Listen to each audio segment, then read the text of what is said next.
खबर बताएंगे जो कि महाराष्ट्र के अहमदनगर से मिल रही। मेनहोल में बच्चा गिरा, 4 साल का मासूम बच्चा गिरा है। ये बड़ी खबर आपको इस वक्त बता रहे हैं महाराष्ट्र के अहमदनगर से। और देखिए यहाँ पर आपको फिलहाल ये भी जानकारी दे दें इस खबर से जुड़ी हुई कि इस हादसे में बच्चे की मौत हो गई है।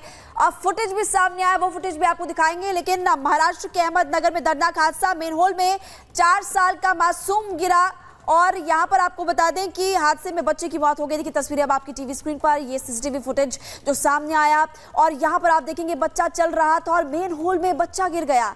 इस 4 साल के मासूम बच्चे की मौत हो चुकी है और ये आपको बता रहे हैं कि तस्वीरें जब कैमरे में कैद हुई, जाहिर तौर पर कई सवाल यहाँ पर खड़े होते हैं और इसी के तहत अब कार्रवाई भी की जाएगी, जाँच की जाएगी। लेकिन आप देखिए कि मेन होल में ये 4 साल का मासूम बच्चा गिर गया, जा रहा था, अपने घर जा रहा था। और अब आप देख सकते हैं ये महाराष्ट्र से तस्वीरें हैं, अहमदनगर से तस्वीर सामने आई है जहां पर इस बच्चे की जान चली गई। 4 साल का ये बच्चा था।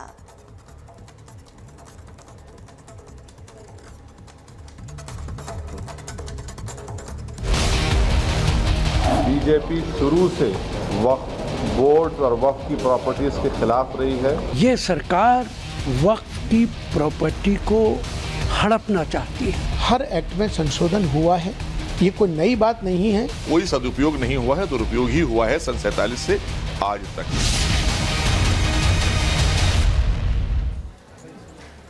और चलिए बड़ी खबर सामने आ रही है, बड़ी खबर का रुख कर लेते हैं। आपको बता दें कि आज संसद में वक्फ बोर्ड विधेयक जो है वो पेश हो सकता है, यानी कि संशोधन के लिए ये विधेयक जो है एक बार फिर से पेश होगा, क्योंकि लगातार जिस तरीके से खबरें सामने आ रही थी कि अब इस पर लगाम लगाने के लिए, यानी कि बोर्ड पर लगाम लगाने की तैयारी सरकार की तरफ से हो रही है। इसी की ओर ये बड़ा कदम वक्फ एक्ट पर अब जो है पेश होगा, संसद में आज पेश हो सकता है वक्फ पर विधेयक। इस पर चर्चा होगी, इसके बाद आगे क्या कुछ होता है ये देखना होगा। लेकिन आपको बता दें कि तैयारी ये सरकार की तरफ से हो रही है नकेल कसने के लिए, क्योंकि लगातार जिस तरीके से खबरें सामने आ रही थी कि वक्फ बोर्ड जो है वो कई तरीके की जमीन है जिस पर जो है जबरदस्ती कब्जा करता है, उसकी मनमानी और शक्तियों को कम करने की अब तैयारी केंद्र सरकार की तरफ से हो रही है और यही वजह है कि आज इस विधेयक को लाया जाएगा संसद में।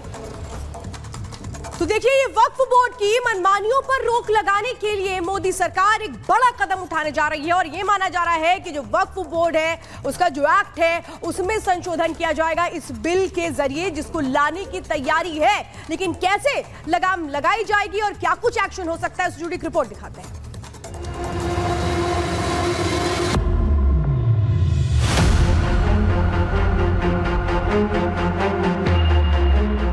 मोदी हुकूमत वक्फ बोर्ड की ऑटोनॉमी को छीनना चाहती है। कि दबे कुचले पिछड़े मुसलमानों के उत्थान के लिए बनाया गया वक्फ था। महंगाई जो कि तो है, इस पर कोई बात नहीं, बस सिर्फ मुसलमान मुसलमान मुसलमान। माफिया की तरह कुछ लोग इसमें काम करते हैं। लैंड पार्सल पर कंट्रोल करने की एक तरह से कोशिश बन गई है। संसद आज इतिहास रच सकता है। मोदी सरकार एक बार फिर संसद में बड़े फैसले का ऐलान कर सकती है। 5 अगस्त के दिन ही सरकार ने जम्मू कश्मीर से 370 हटाया था। एग्रेसिव ना हो, जान दे देंगे इसके लिए। क्या बात कर रहे हो आप? एग्रेसिव होने की क्या बात कर रहे हो? जान दे देंगे इसके लिए। 5 अगस्त को ही प्रधानमंत्री ने अयोध्या में राम मंदिर के निर्माण की शुरुआत के लिए भूमि पूजन किया। आज भी 5 अगस्त है और मोदी सरकार वक्फ बोर्ड पर कैंची चलाने का ऐलान कर सकती है।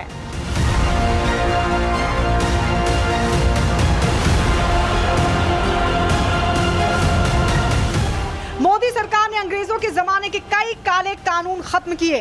अब एक बार फिर लोगों को उम्मीद है कि वक्फ कानून पर ब्रेक लगाया जाए।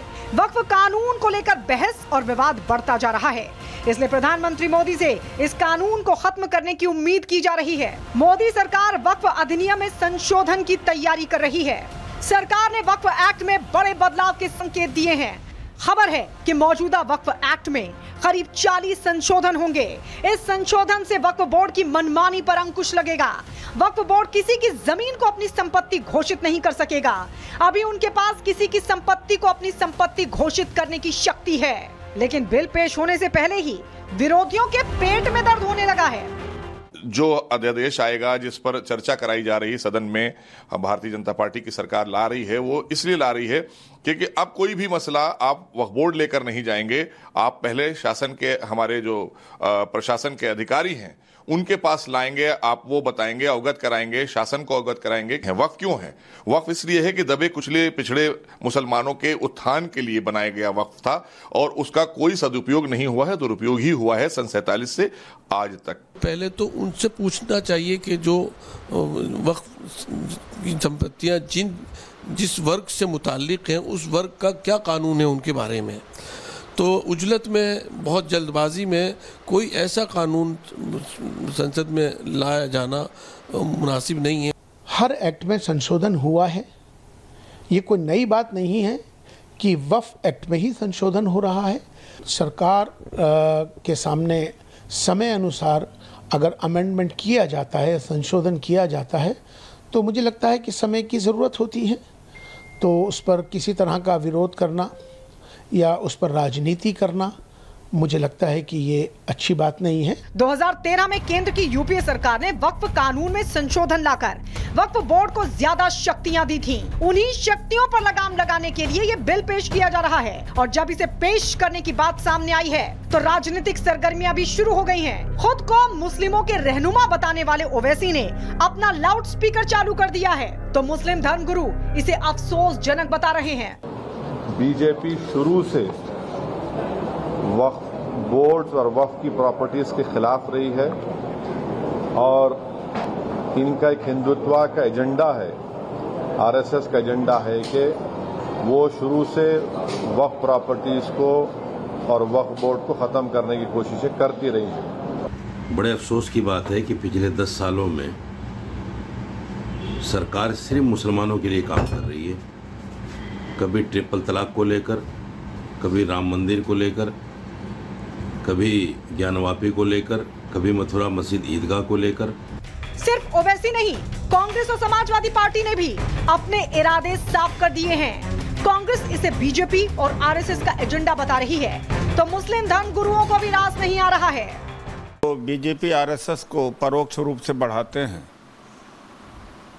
वो क्या कहेंगे, लेकिन वक्फ बोर्ड में वही संपत्ति हैं जो ज़कात है, जो स्वेच्छा से दी गई है। मेरी गवर्नमेंट से यही अपील है कि इसमें बेसिकली किसी अमेंडमेंट की ज़रूरत नहीं है और अगर किसी अमेंडमेंट की ज़रूरत गवर्नमेंट को महसूस हो रही है तो कम से कम जो स्टेक होल्डर्स हैं उनकी राय ज़रूर इनकॉर्पोरेट की जाए, उनकी राय ली जाए और इस सिलसिले में उसी के बाद कोई कदम उठाया जाए जिससे कि किसी को कोई जहमत, तकलीफ और शिकायत ना हो। इसमें सुधार की बहुत ज्यादा गुंजाइश है, बल्कि जरूरत है।